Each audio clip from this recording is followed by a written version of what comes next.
des garderies, deux étapes. 70-80, où il n'y a pas de syndicats. Les gens sont non syndiqués dans le secteur des garderies.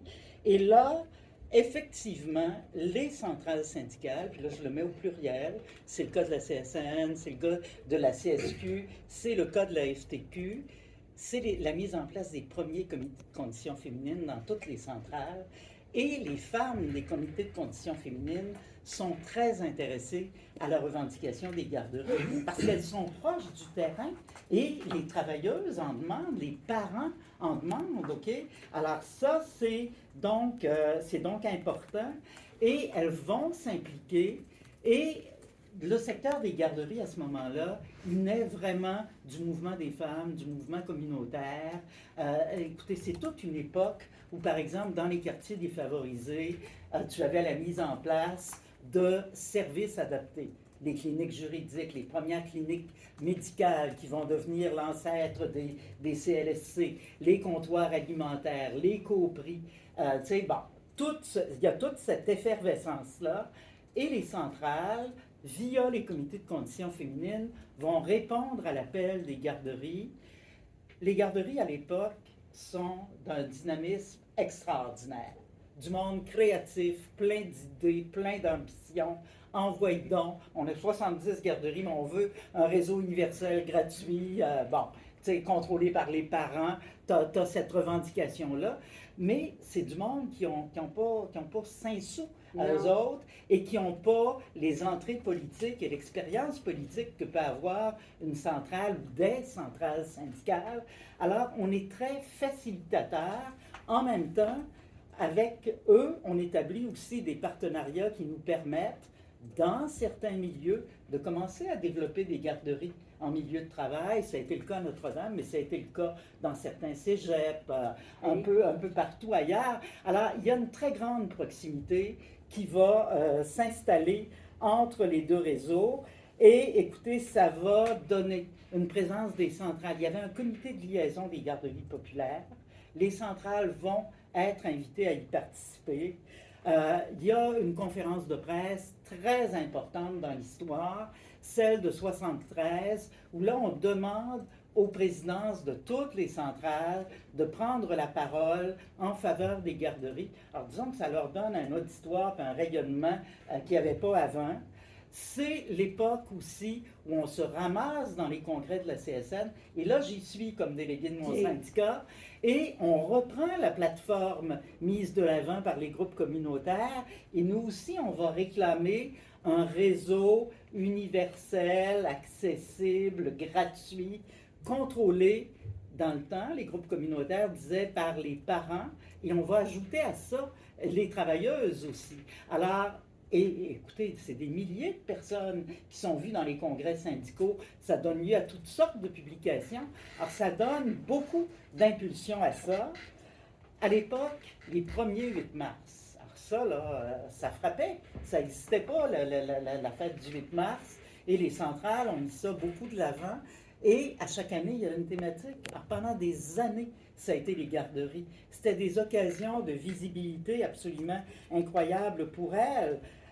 Écoutez, on avait des sous pour les soutenir, alors, des fois des jobs de recherche, payer des impressions. On était organisé à travers les conseils centraux pour réagir aussi dans les régions. Alors on pouvait répercuter ces choses-là, entrer en lien avec les comités régionaux. Donc, ça a été vraiment une période d'appui et de complicité incroyable entre le mouvement syndical, le mouvement des femmes et le mouvement des garderies. Et je pense que ces 10 années-là, ça a été une période où les centrales ont été les alliés de premier plan pour les garderies. Arrive 1980, et là, c'est la syndicalisation. OK? Moi, je vous dirais que les premières qui se syndiquent sont assez conscientes que ça va prendre du temps, ce ne sera pas simple. Quand tu n'as pas de contribution financière qui vient de l'État, très souvent, là, à tes négos, tu as le choix entre 10 cents d'augmentation de l'heure puis repeindre la garderie ou acheter 2, 3 jouets. Là. C'était à peu près ça tout le temps. En même temps, on va mettre de l'avant la nécessité de la formation, etc. Et c'est d'abord un geste politique qui les amène à se syndiquer. Et le gros des effectifs qui se syndiquent vont choisir de le faire à la CSN. Okay? Et je pense qu'il faut saluer aussi l'audace de la CSN dans le temps. Parce que c'est toutes des petites corporations. Hein, tu as 7, 8 travailleurs, travailleuses là-dedans, travailleuses plutôt là-dedans. Les salaires sont misérables. Tu fais certainement pas ça pour ramasser beaucoup de cotisations.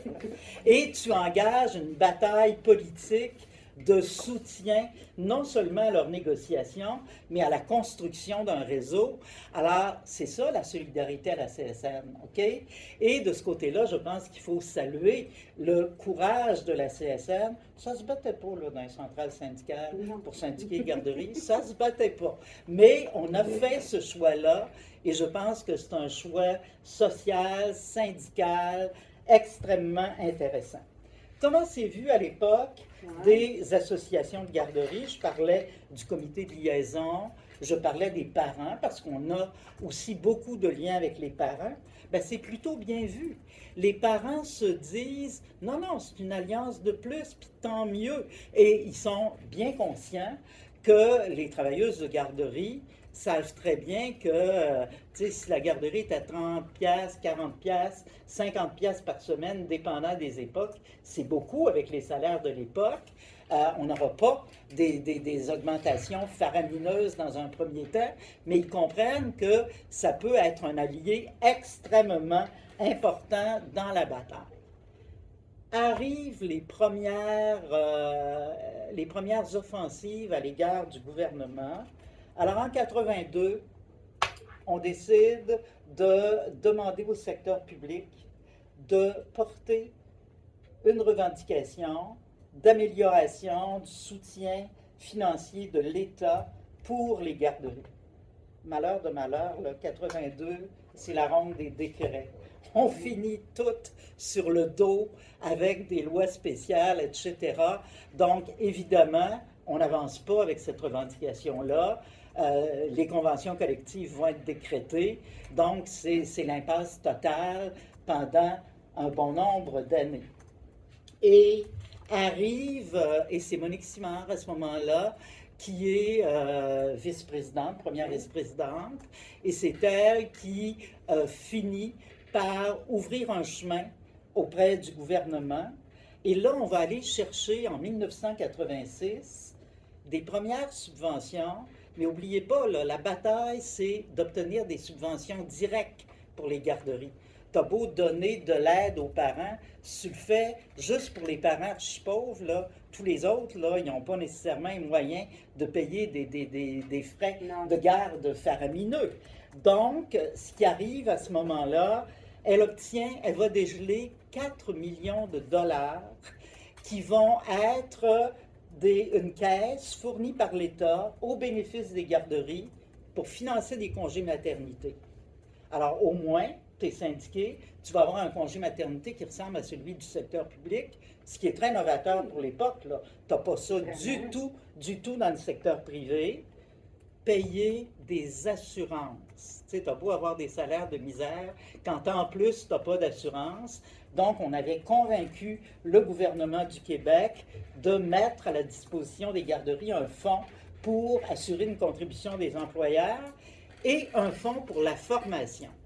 Alors, au total, c'est 4 millions de dollars, mais vous voyez, toute la stratégie de négo, elle est orientée et en phase avec notre projet politique, qui est d'amener le gouvernement à reconnaître qu'il y a une responsabilité étatique, qu'il y a une responsabilité gouvernementale là-dedans.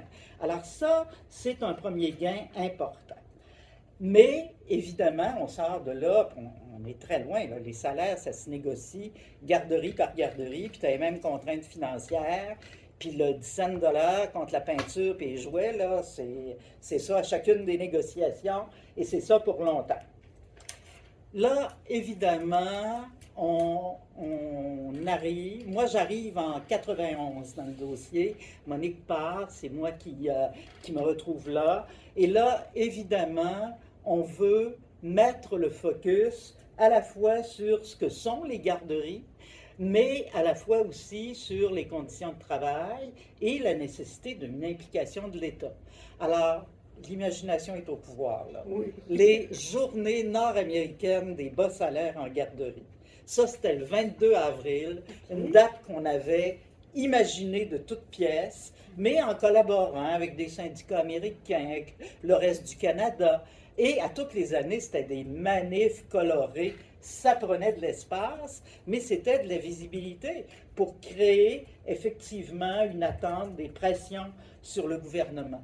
À cette époque-là, c'est là que la comparaison géniale arrive. Le salaire des gardiens de zoo versus le salaire des éducatrices. Bon, évidemment, l'objectif n'était pas de prétendre que les gardiens de zoo gagnaient trop, là.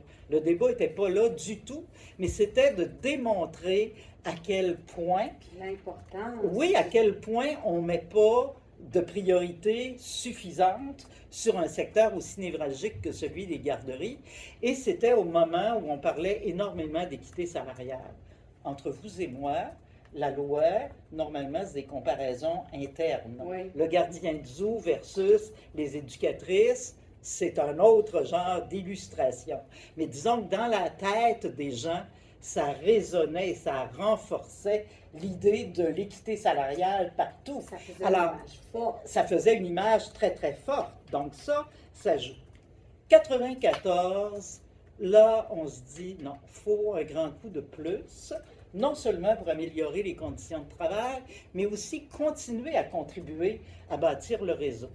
Et là, on dit, tiens, on va aller chercher, enfin, on va demander, on va monter une mobilisation pour aller chercher une subvention salariale de la part du gouvernement pour améliorer les salaires dans le secteur des garderies. On réclame 3,5 piastres de l'heure. Et c'est Daniel Johnson qui est au pouvoir. Moi, je me souviens de ça. Alors, ça le rend littéralement fou. Alors, il n'arrête pas, je me souviens en pleine télé de lui qui m'avait dit « Madame Carbonneau, je ne suis pas l'employeur des garderies, je n'ai pas du tout l'intention de le devenir. Si on met 5 cents là-dedans, on va le donner aux parents, puis ils s'achèteront un char avec s'ils veulent. » Okay? Il avait dit ça en pleine télé. C'est l'époque où il réagissait tellement, qu'il disait, mais là, les éducatrices, c'est une vocation. Lâchez-moi ça, c'est une vocation. Alors, évidemment, ça inspirait toutes les manifs qui en sortaient après. Écoutez, les filles habillées en Mère Teresa, on a tout eu, là. Ils nous donnaient des munitions. Ils nous donnaient des munitions, mais c'était vous dire la résistance. Et cette bataille-là, écoutez, on l'a menée en allant chercher pour la première fois, mais on ne l'a pas eu dans toutes les garderies, un mandat de grève générale illimitée. On l'a eu dans 30 garderies, on en avait beaucoup plus que ça. Les autres étaient disposés à faire des débrayages sporadiques, donc une banque. Alors, on a mêlé tout ça et on a bâti un plan d'action par rapport à ça, jamais en se vantant qu'on avait seulement une trentaine de mandats de grève générale illimitée. Alors, on savait que tout ça devait aboutir pour le budget.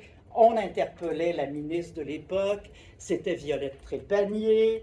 Et écoutez, il y a eu de tout, il y a eu des campements, il y a eu toutes sortes d'affaires là-dedans en termes de mobilisation, de visibilité. Et on y allait très graduellement. Alors, chaque semaine, 3 garderies débrayaient. La semaine d'après, t'en ajoutais 3 autres, etc. On a pu tenir 10 semaines, on avait calculé que ça nous amenait au budget. Entre-temps, les autres garderies avaient constitué un fonds de secours spécial pour aider celles qui étaient en grève générale illimitée. Je vais vous dire qu'avoir fait ça graduellement, ça nuisait pas à notre rapport de force.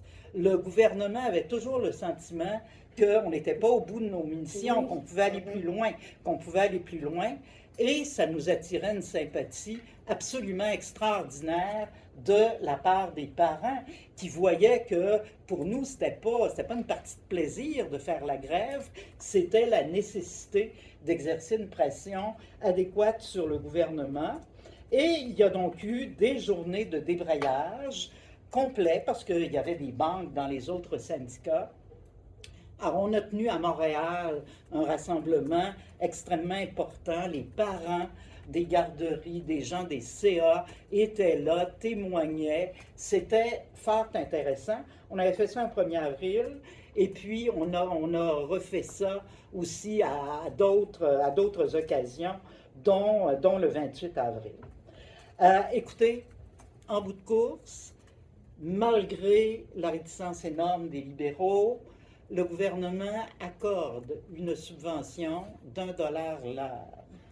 C'est pas la différence énorme que ça fait sur les salaires, mais comme percée sur l'implication du gouvernement, là tu peux bâtir, là tu viens d'ouvrir une porte absolument incroyable, mais croyez-le ou non, ils l'ont donné sur une base temporaire seulement. Alors tu sais, tout le monde était un peu choqué là-dedans, mais il fallait voir, avec le recul d'ailleurs, ça me confirme ça, l'importance du pas politique qu'on avait fait à travers ce gain-là.